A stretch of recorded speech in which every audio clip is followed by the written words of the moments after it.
सीमा अपने घर में एक लौती लड़की थी और वह एक जॉइंट फैमिली में रहती थी। सीमा के घर वाले सीमा से बहुत ही ज़्यादा प्यार किया करते थे।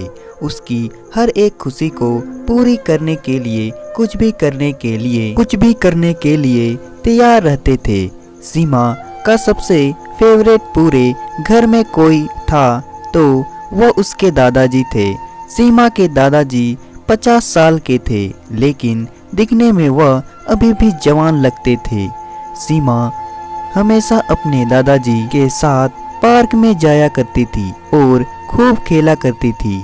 सीमा 16 साल की हुई तब सीमा को प्यार का कुछ एहसास होने लगा था। अब उसके अंदर भी वह एहसास जगना शुरू हो चुका था।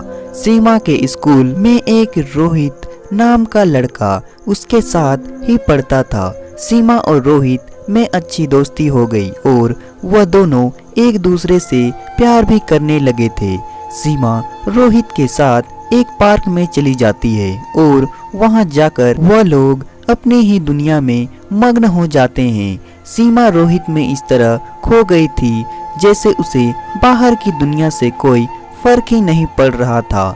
सीमा के दादाजी वहीं पार्क में टहलने के लिए चले जाते हैं।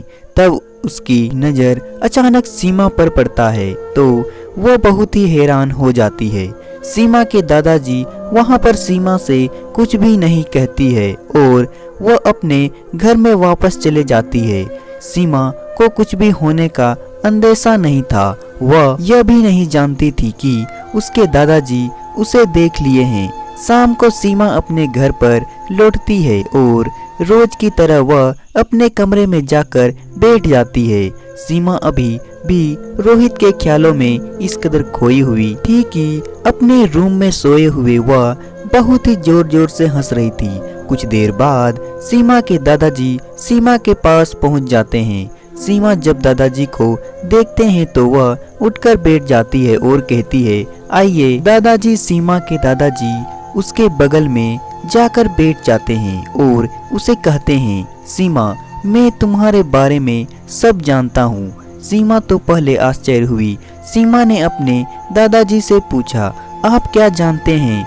उसके दादाजी कहते हैं, आज मैं तुम्हें पार्क में एक लड़के के साथ देखा हूँ। सीमा जब अपने दादाजी के मुंह से यह बात सुनती है तो वह डर जाती है और कहती है, प्लीज दादाजी आप पापा को मत बताइएगा वरना वह मेरी पढ़ाई छुड़ा देंगे। दादाजी सीमा को पता नहीं आज ऐसे निगाहों से क्यों देख रहे थे। वह कहते हैं, मैं किसी से कुछ भी नहीं बताऊंगा, लेकिन बदले में मुझे कुछ चाहिए। सीमा कहती है, क्या चाहिए आपको? जो चाहिए मैं आपको देने के लिए तैयार हूँ, लेकिन आप पापा को मत बताइएगा। सीमा के मुंह से यह बात सुनते ही उसके दादाजी फट से कहते हैं, तुम्हें मुझे खुश करना पड़ेगा।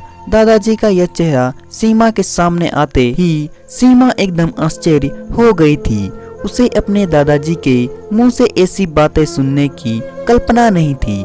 मजबूरी में आकर सीमा ने दादाजी के साथ वो सब करने के लिए राजी हो गई जो उसे नहीं करना चाहिए था। जो एक पोती और दादा के बीच का मर्यादा होता है वह आज टूट चुका था।